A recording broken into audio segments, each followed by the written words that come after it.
pay no mind. Speak up for the pride, 25 minutes of the night. Hey ladies, bienvenue sur la chaîne de Ladies Budget, je m'appelle Marie-Laure et toutes les semaines je vous propose des méthodes et astuces pour vous aider à gérer votre budget au quotidien en toute féminité, simplicité et authenticité. La vidéo d'aujourd'hui, c'est une vidéo que vous attendez toutes, c'est un truc de dingue, vous m'avez toutes demandé la suite de la série investissement. Donc aujourd'hui je vais vous parler des différentes natures d'investissement. Je vais prendre les principales parce que, je vais prendre surtout celles dans lesquelles j'ai investi, comme ça vous aidera un peu mieux à comprendre. Je tiens à vous dire que je ne suis pas une experte en finance, je ne suis pas une conseillère financière, je ne suis pas un investisseur professionnel. Donc du coup, si vous avez besoin de plus d'informations et d'un réel accompagnement, je vous invite fortement à vous tourner vers un conseiller financier. Il vous aidera dans tous vos projets. Moi, je suis juste là pour vous aider à éclairer un petit peu votre lanterne et surtout vous donner des clés et des informations faciles et simples à comprendre. En tout cas, je vais essayer d'être la plus simple possible pour vous aider dans vos démarches en fait pour pouvoir investir. Comme d'habitude, avant de commencer cette vidéo, likez et partagez-la si elle vous plaît. N'hésitez pas à vous abonner et suivez-moi également sur Instagram @ladies-budget. Je vous y montre mon quotidien et comment je gère mon argent tous les jours. Allez, c'est parti, on commence. Prenez de quoi écrire, ça risque d'être un peu long, mais en tout cas, je vais essayer de vous donner une vue globale des investissements dans lesquels, des natures d'investissement dans lesquelles j'ai mis mon argent. Ok, donc je vous montre le graphique qui est juste à côté. Ce graphique-là vous explique en fait comment vous devez allouer entre guillemets votre patrimoine, c'est-à-dire l'argent que vous gagnez tous les mois et les revenus que vous avez. Principalement, il faut toujours commencer par vous assurer la base, c'est-à-dire votre résidence principale, que ce soit à l'achat ou à la location. Assurez-vous d'être logé correctement et de payer votre loyer ou vos traites régulièrement. Deuxième étape, on passe à l'épargne de précaution. Je vous en parlais dans ma vidéo précédente. Pour celles qui ne l'ont pas regardée, je vous invite à la regarder juste après celle-ci. Je vais mettre le lien en barre d'infos ou ici ou là. Donc l'épargne de précaution, et pour moi, je rajouterai également le fonds de secours. Ce sont deux épargnes que vous devez avoir en cas de coup dur, en cas de changement important dans vos vies. La troisième étape de cette pyramide, en tout cas le troisième cap de cette pyramide, c'est là où vous allez commencer à investir. L'investissement le plus accessible pour tout le monde, ce sera investir dans des fonds en euros, dans une assurance vie ou plusieurs assurances vie. Donc vous allez allouer à peu près entre 40 et 60% de ce que vous avez prévu d'investir comme argent. Vous allez l'allouer à une assurance vie. Quatrième étape, vous allez pouvoir allouer une autre partie de cet argent-là dans des actions, si vous le souhaitez, ou sinon dans de l'investissement immobilier. Donc sachant que pour les actions, vous devez, je regarde un peu ici parce que j'ai mes notes qui sont juste là, pour les actions, vous devez allouer entre 15 et 25% de votre patrimoine. On dit patrimoine, mais en fait c'est surtout l'argent que vous prévoyez de mettre dans vos investissements. Et pour l'immobilier, vous allez mettre entre 15 et 25% également. Donc c'est à vous ensuite d'arbitrer, déjà savoir dans quoi vous êtes le plus à l'aise. Est-ce que vous êtes la plus à l'aise à investir dans des actions ou dans l'immobilier, ou les deux. Dernière étape, là du coup le top du top, si vous avez de l'argent qu'il vous reste dans votre allocation, dans votre patrimoine, pardon, vous allez l'investir dans de l'investissement exotique. Ce qu'on appelle investissement exotique, ce sera tout ce qui est crowdfunding, crypto-monnaie, etc. Il vaut mieux vraiment investir de petites sommes, pas des sommes trop importantes. Il faudra que ça représente à peu près 10%, un peu moins, de l'argent que vous avez prévu pour investir. Ok, on va rentrer tout de suite dans le vif du sujet. On va parler de chaque nature d'investissement séparément. On commence par l'assurance vie. Dans l'assurance vie, vous pouvez investir votre argent soit dans des fonds en euros, soit dans des fonds en actions. Les fonds en euros, c'est quoi? C'est l'investissement préféré des Français. Les fonds en euros, c'est les dettes des États européens. Chaque État européen va emprunter de l'argent sur les marchés publics et en fait, cet argent-là, une partie de cet argent-là vient de vous. Donc du coup, l'État va devoir vous reverser un petit peu d'argent régulièrement pour rembourser ses dettes. Les avantages de des fonds en euros, c'est que votre capital est garanti. Le risque est de quasi zéro parce que du coup on considère que la majorité des États seront toujours solvables et qu'ils sont sûrs, notamment l'État français. On sait très bien que c'est un État qui ne va jamais aller à la banqueroute, en tout cas d'ici les 30 ans à venir. Après, je sais pas ce qui va se passer, mais grosso modo, on considère que ces États-là sont sûrs. Donc du coup que dans tous les cas, s'il y a une catastrophe, vous récupérez la totalité de votre capital. Autre avantage, vous pouvez y accéder à partir de 100 euros. Le ticket d'entrée est pas très élevé, donc du coup, ça dépend des assurances vie bien entendu, mais il y a tellement de banques d'assurance, etc. qui proposent des assurances vie que vous pouvez vérifier un petit peu partout et voir celui qui a le ticket d'entrée le plus faible. Si vous choisissez de souscrire à une assurance vie en ligne, les banques en ligne vont vous proposer souvent des frais moins élevés que les banques physiques, forcément parce qu'elles n'ont pas les charges que les banques physiques ont. Donc du coup, elles vont pouvoir jouer là-dessus. Autre avantage, vous avez la possibilité de faire un versement libre ou un versement programmé. C'est-à-dire que vous pouvez mettre de l'argent dessus tous les mois via un virement automatique ou alors vous-même, vous pouvez venir quand vous le souhaitez, ajouter de l'argent sur votre assurance vie. Mettons que vous avez eu une prime de 1000 euros par exemple, vous pouvez très bien utiliser cet argent-là et le mettre dans l'assurance vie sans payer des frais. Parce que parfois ça arrive effectivement, lorsque vous voulez faire un mouvement qui est un peu différent des mouvements que vous faites d'habitude, vous allez payer des frais dans certains cas. Là pour le coup, les assurances vie c'est plutôt cool, vous pouvez verser de l'argent quand vous voulez dessus et ça sera gratuit. En ce moment et avec la crise et avec l'économie qui se porte pas hyper bien, les rendements sont en baisse constamment. Donc du coup, ça va pas vous rapporter énormément par rapport à des investissements dans des actions par exemple de gros groupes.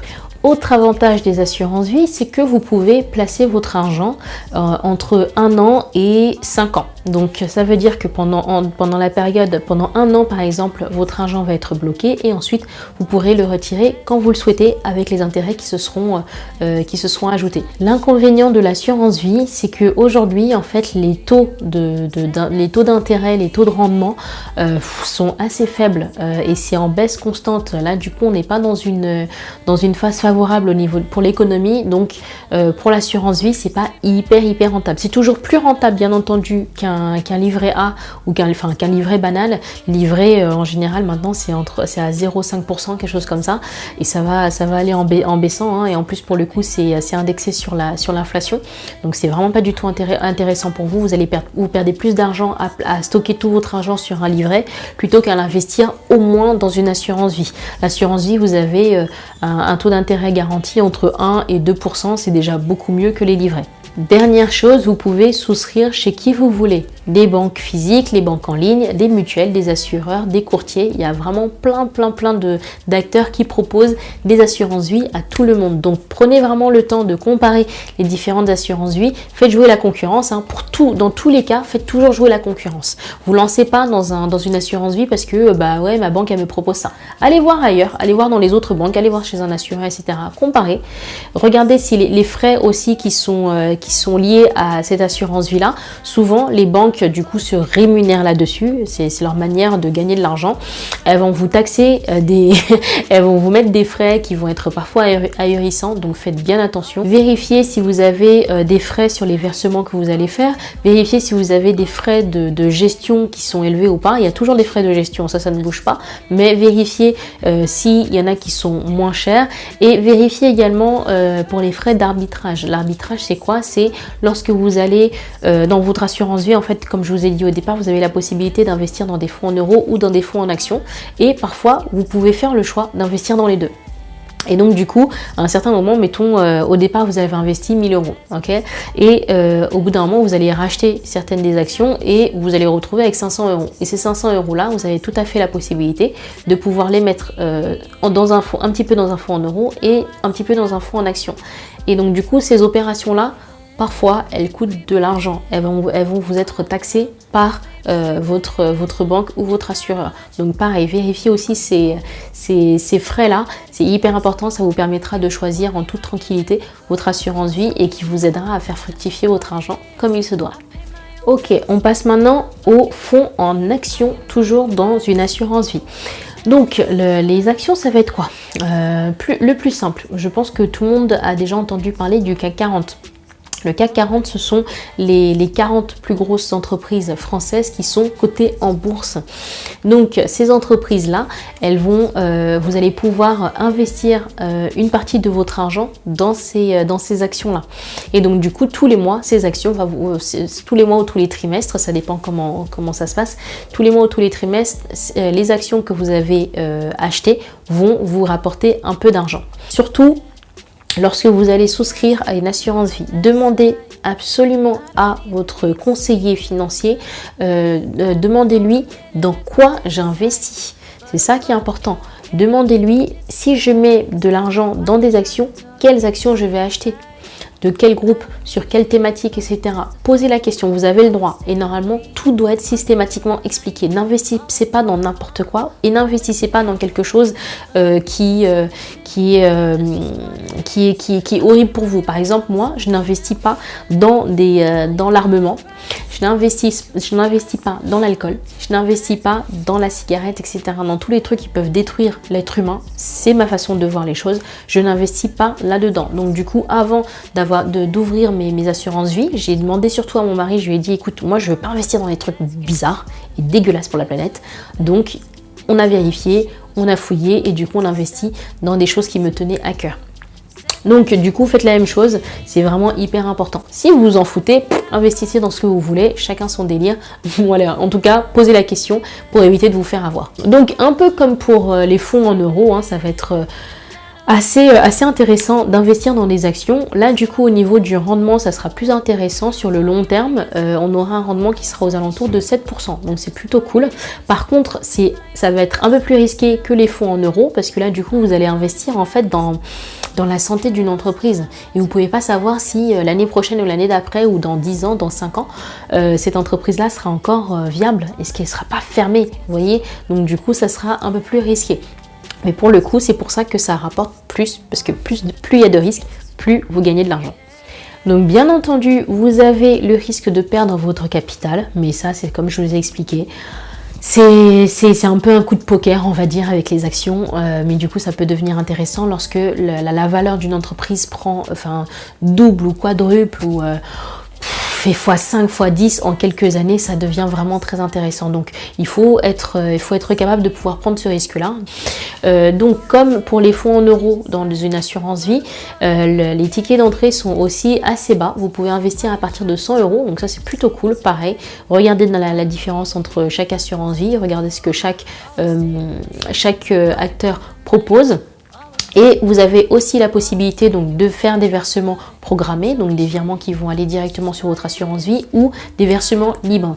Vous avez aussi la possibilité de gérer vous-même vos actions ou de les faire gérer par un courtier ou une assurance. Par exemple, je sais que Generali, c'est un des assureurs principaux qui va vous aider en fait à placer votre argent si vous n'êtes pas doué là-dessus. Si vous investissez dans des fonds en actions, alors du coup, comme je vous l'ai montré dans la pyramide du début, faites attention, ne mettez pas tous les œufs dans le même panier. Mettez seulement entre 15 et 25% de ce que vous avez prévu comme argent. Ça vous évitera en fait si vous perdez, de perdre trop, de perdre beaucoup trop d'argent, et ça vous permet de garder une part pour la soif, hein, clairement. Ce qu'on ne sait pas avec les assurances vie, j'avais une de mes abonnés qui m'avait posé la question. On peut tout à fait ouvrir une assurance vie pour un enfant. Je le conseille fortement. Au lieu d'ouvrir un livret A à son enfant, ouvrez-lui une assurance vie. Ouvrez-lui un compte en banque classique et via ce compte en banque là, vous pouvez lui ouvrir son assurance vie et du coup vous mettrez de l'argent tous les mois dessus. Faites-le dès sa naissance. Franchement, moi je l'ai fait pour mon fils, on l'a fait avec mon mari pour mon fils. On lui a ouvert dès sa naissance un compte en banque chez Boursorama. vu qu'on a tous les deux des comptes chez Boursorama, et on lui a ouvert une assurance vie. Donc du coup, tous les mois, on lui verse 50 € dessus. Et voilà, ça fait des petits. C'est toujours plus rentable, comme je vous le disais, que le livret A qui ne rapporte absolument rien et avec lequel vous perdez de l'argent. Donc lorsque l'on parle d'investissement sur des actions, on va avoir ça sera des placements que l'on fera à long terme ou voire à très long terme. Long terme, c'est-à-dire de 5 à 10 ans et très long terme au-delà de 10 ans. En fait, c'est aussi une manière de ne pas craquer lorsqu'on investit son argent. Il faut savoir que l'économie en fait a un rythme cyclique, donc la bourse va aussi fonctionner de la même façon. Ça va être encore plus cyclique. Donc l'économie en général, ça fait ça, voilà, sur de longues périodes. La bourse, ça va faire ça. Sur une très courte période. Donc, évitez de flipper lorsque vous voyez que vos actions baissent comme pas possible. Bien entendu, si vous savez que l'entreprise n'est pas du tout solvable et que ça se passe super mal, retirez votre argent le plus rapidement possible pour éviter de perdre beaucoup trop d'un coup. Par contre, si vous voyez une entreprise qui fonctionne assez bien sur le moyen terme, sur le long terme, laissez votre argent. Même si ça descend à un moment, ça remontera à un autre. Ça redescendra et ça remontera, ainsi de suite. Et lorsque vous serez prêt, lorsque vous verrez par exemple qu'il y a eu un bond de dingue, et si vous voulez retirer votre argent, vous pouvez le faire à ce moment-là quand vous aurez une plus-value très importante. Mais surtout, d'ailleurs la majorité des investissements, ce qu'on dit, c'est souvent des investissements sur le long terme. Ne craquez pas. C'est pas vous allez investir votre argent et au bout d'un an, il va vous rapporter de l'argent fou. Non, c'est quasiment impossible. Gardez en tête que vous placez votre argent le plus longtemps possible pour qu'il fasse des petits le plus longtemps possible. Et lorsque vous êtes prêt et lorsque c'est arrivé à un pic qui est intéressant pour vous, au bout de quelques années, retirez cet argent-là, vous allez voir, vous ne perdrez pas. On passe maintenant aux actions pures et aux produits qui s'appellent PEA. Moi, j'ai investi de l'argent dans un PEA et du coup, ce PEA-là, en fait, est rattaché à des actions. Comme je vous expliquais, les actions, c'est lorsque vous investissez un peu de votre argent dans une entreprise qui est cotée en bourse. Dans le PEA, en fait, vous pouvez investir dans les entreprises du CAC 40, donc les 40 plus grosses boîtes françaises cotées en bourse. Vous pouvez également investir pour des entreprises plus petites et notamment pour des startups. Le désavantage en fait, la chose à faire attention lorsque vous investissez dans une entreprise plus petite que les entreprises du CAC 40 et les entreprises telles que des startups ou des TPE, c'est que ces entreprises-là peuvent perdre rapidement de l'argent. Donc du coup, vous risquez de ne plus pouvoir récupérer votre argent. Donc ça, c'est un peu, ça c'est vraiment la partie risquée, mais ça peut être toujours intéressant, on ne sait jamais. S'il y a une startup qui a le vent en poupe, n'hésitez pas à investir dedans. Si votre conseiller vous indique que voilà, cette entreprise-là, il y a de fortes chances pour que son chiffre d'affaires ne fasse que augmenter et donc du coup qu'elle reverse de plus en plus de dividendes. Donc ça peut être aussi intéressant. Du coup, moi je me suis pas trop risquée. J'ai pris des actions dans les boîtes du CAC 40 et du coup en fait mon assurance vie m'a rapporté pas mal d'argent entre temps, donc c'est plutôt cool, je suis contente. Donc ces actions sont aussi des actions des fonds européens, donc comme je vous ai dit, vous pouvez investir en fait votre argent dans des états européens qui sont bien entendu solvables, qui vont pas se casser la gueule d'ici quelques années. Ok. Enfin, vous pouvez souscrire à un PEA chez un banquier ou chez un courtier. Il y en a plein qui proposent, comme d'habitude, c'est comme tout type de produit, faites jouer la concurrence au maximum. Autre nature d'investissement, les SCPI. Les SCPI, c'est quoi? C'est de l'investissement dans de l'immobilier. Mais l'immobilier de bureaux, d'hôpitaux, de commerces, d'EHPAD, etc. Donc vous allez être propriétaire d'une petite portion, d'une petite partie de ces bureaux-là. Alors les SCPI, c'est un investissement à très long terme. On parle de 10 à 15 ans. Donc pareil, c'est aussi quelque chose que vous n'allez pas, sur lequel vous n'allez pas pouvoir avoir vos gains, pas vos gains, mais récupérer votre capital tout de suite. D'ailleurs, en général, vous le récupérez vraiment assez tard. Par contre, ce qui sera intéressant, c'est que le rendement est plutôt intéressant. Ça sera entre 4 et 7%. Et du coup, c'est souvent des taux qui vont pas beaucoup bouger. Donc ça, c'est vraiment cool. Vous êtes sûr que tous les trimestres, normalement le paiement se fait tous les trimestres. Enfin, les dividendes se versent tous les trimestres. Donc tous les trimestres, vous allez recevoir entre 4 et 7% selon le type de SCPI que vous avez souscrit. Comme pour les actions, vous avez le risque de perdre une partie de votre capital.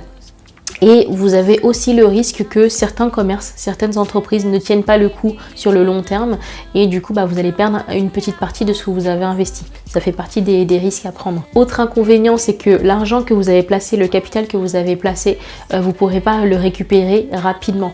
Comme je vous ai dit, c'est un placement à très long terme. Donc ne vous attendez pas, comme pour une assurance vie, à récupérer tout l'argent que vous avez misé au départ. Un autre inconvénient, c'est que les frais de gestion vont être assez élevés. Ça sera aux alentours de 8 à 12%. Donc voilà, c'est aussi un petit truc à prendre en considération. Comme pour les achats d'actions, ne mettez pas tous vos œufs dans le même panier. L'argent que vous souhaitez allouer aux investissements en général, placez uniquement 15 à 25% de cet argent-là pour éviter une trop grosse perte si vous arrivez de perdre de l'argent. Autre inconvénient que j'ai oublié de vous dire, vous avez des frais à payer lorsque votre investissement est arrivé à terme, c'est-à-dire au bout des 15 ans par exemple, vous devrez payer une petite somme pour des frais de retrait de votre argent. Mais bon, franchement, je pense que sur le long terme, ça devient intéressant et du coup, ce que vous allez payer à la sortie, ça sera beaucoup moins que ce que vous avez reçu comme dividende tous les ans pendant 15 ans. Pour les SCPI, vous avez la possibilité d'emprunter de l'argent pour investir des sommes conséquentes. Ça, c'est quelque chose qui n'est pas beaucoup possible en France en général. Je sais que dans les pays anglo-saxons, notamment aux États-Unis et en Australie, vous avez la possibilité, en fait, si vous voulez investir de l'argent, que ce soit en bourse ou dans des SCPI ou autres, vous avez la possibilité d'emprunter de l'argent, par exemple 10 000, 15 000 euros, investir cet argent-là et du coup avoir des dividendes qui vous tombent, qui sont beaucoup plus importants et qui vous tombent tous les trimestres. Souvent, il y a certaines personnes qui se disent « Ouais, mais c'est débile d'emprunter de l'argent pour pouvoir investir. » En fait, on ne se pose pas la question. Lorsqu'on doit emprunter de l'argent pour acheter une voiture qui perd de sa valeur au bout d'un an et qu'au final, elle vaut quasiment plus rien le jour où on veut la revendre. On ne se pose pas la question non plus lorsqu'on prend un crédit à la consommation qui nous est taxé entre 15 et 20%, voire plus parfois. Et donc du coup, on se met à rembourser des intérêts abusés et on sort jamais de ce crédit-là. Donc posez-vous la question. Si vous avez la possibilité de le faire, et franchement c'est beaucoup plus intéressant d'investir, d'emprunter pour investir dans un fonds d'investissement qui vous rapportera bien plus que d'emprunter pour un crédit auto ou pour un crédit personnel. Pour la souscription, vous avez la possibilité de passer par une assurance vie pour pouvoir investir dans des SCPI. Il y en a certaines qui le proposent. Vous avez également des banques, vous avez aussi des courtiers ou aussi des sociétés de gestion qui sont spécialisées dans l'investissement dans les SCPI. Allez, on passe maintenant à la dernière partie de notre pyramide, hein, le top, les investissements exotiques. Il s'agit du coup, moi j'ai investi dans le crowdfunding et les crypto-monnaies. Donc je vais vous parler d'abord du crowdfunding. Le crowdfunding, c'est quoi? C'est vous allez prêter de l'argent à des PME. Ça, on va appeler ça du crowdlending. Vous allez aussi pouvoir prêter de l'argent à des promoteurs immobiliers. Ça s'appelle du crowdfunding immobilier. Ou sinon, investir aussi votre argent dans des projets d'énergie renouvelable. Ça, c'est plutôt cool. Donc, ce qui est cool avec le crowdfunding, c'est que vous pouvez investir dès 20 euros. Donc ça, c'est vraiment, vraiment intéressant. Pour les personnes qui n'ont pas envie de risquer de trop grosses sommes dans l'investissement, le crowdfunding, c'est plutôt cool pour ça. Autre avantage, vous n'avez aucun frais, ou sinon que très rarement, et des frais, et quand il y a des frais, ils sont vraiment très faibles. Donc pareil, ça c'est méga intéressant. Pour le crowdfunding, l'investissement se fait sur le moyen terme, donc de 2 à 5 ans. L'inconvénient, c'est que c'est un placement qui est assez risqué étant donné que vous investissez dans des entreprises. Bien entendu, certaines entreprises peuvent tout à fait faire faillite, donc du coup, c'est un risque que vous devez calculer. Ce qui est bien, c'est que le rendement est assez intéressant, c'est-à-dire qu'il peut aller de 4 à 10%. Donc ça, c'est vraiment pas du tout négligeable. La majorité des entreprises qui gèrent les prêts de crowdfunding sont des plateformes qui sont en ligne. En France, ce sont des plateformes qui sont régulées, qui sont gérées. Donc, elles vont être régulées par l'État et elles vont aussi s'assurer de vous proposer s'assurer dans la mesure du possible, bien entendu, de vous proposer des projets dans lesquels vous allez investir, des projets qui vont être assez viable sur la période que vous avez, sur la période que vous allez investir.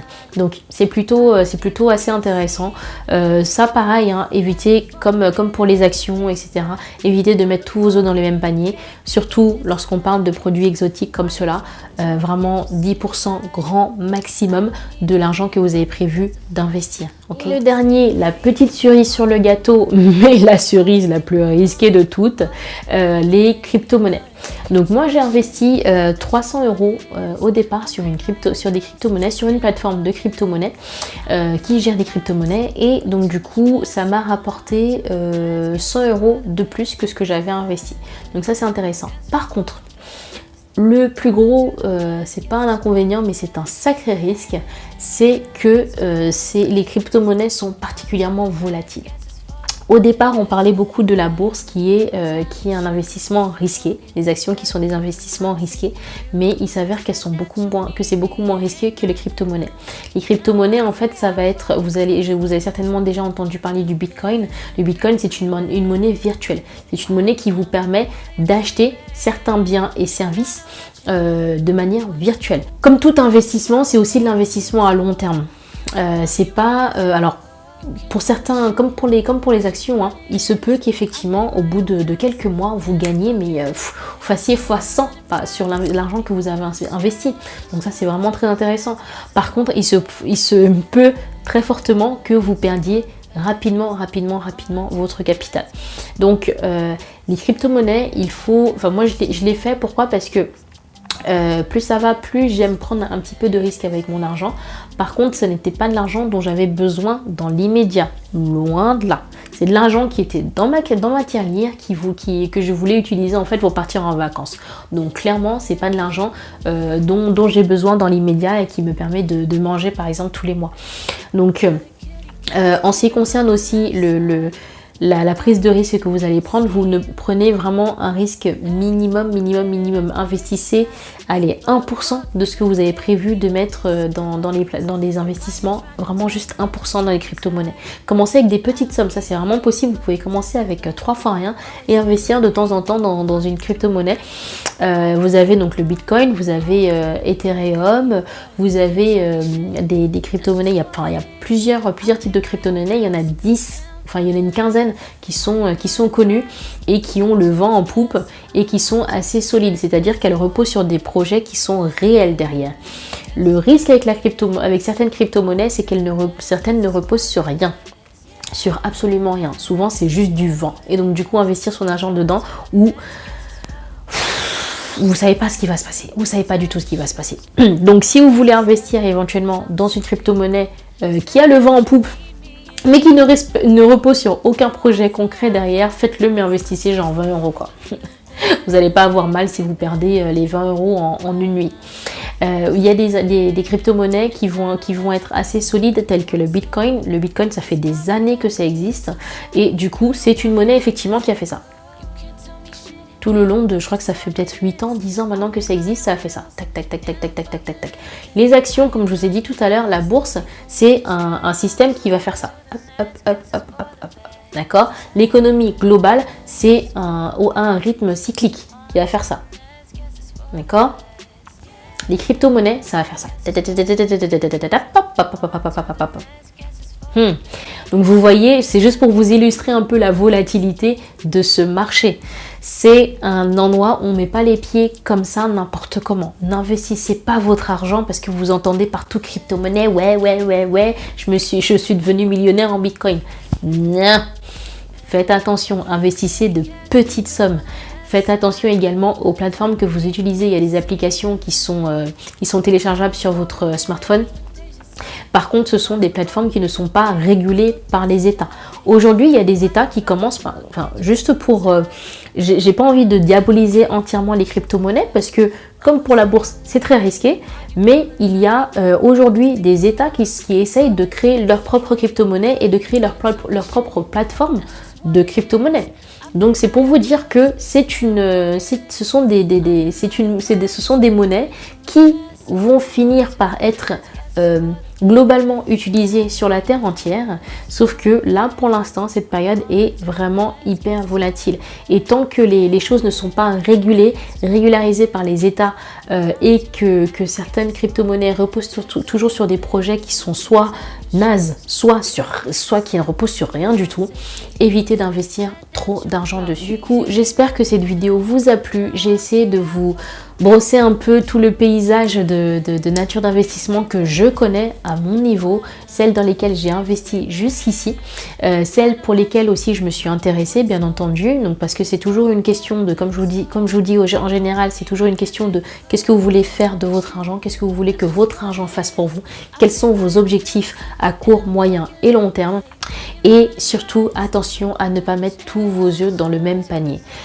Exposez-vous, mais exposez-vous de manière intelligente. Informez-vous au maximum. Passez par un professionnel sérieux qui pourra vous aider à investir là où vous le souhaitez en fonction des risques que vous souhaitez prendre, des objectifs que vous avez et de l'horizon de placement que vous avez également pour vous. Dites-moi en commentaire si vous avez investi dans des SCPI, dans des PEA, dans une assurance vie ou même dans des crypto-monnaies. Je serais vraiment intéressée, je suis vraiment curieuse en fait de le savoir. Dites-moi également si vous avez d'autres questions. J'essaierai de vous répondre au mieux. Je ferai dans les prochaines vidéos sur la thématique des investissements, je ferai des vidéos plus précises pour vous montrer en fait quelles applications vous pouvez utiliser, quelles plateformes sont disponibles pour les différentes natures d'investissement. Et du coup, je ferai des vidéos qui iront un peu plus dans le détail. Ça sera un peu plus technique du coup pour celles qui sont intéressées à aller un peu plus loin dans leur investissement. Si cette vidéo vous a plu, likez et partagez-la avec des personnes qui ont l'intention d'investir leur argent dans les différentes natures d'investissement dont je vous ai parlé. N'hésitez pas à me poser des questions comme je vous le disais et je vous retrouve pour une prochaine vidéo. See you ladies!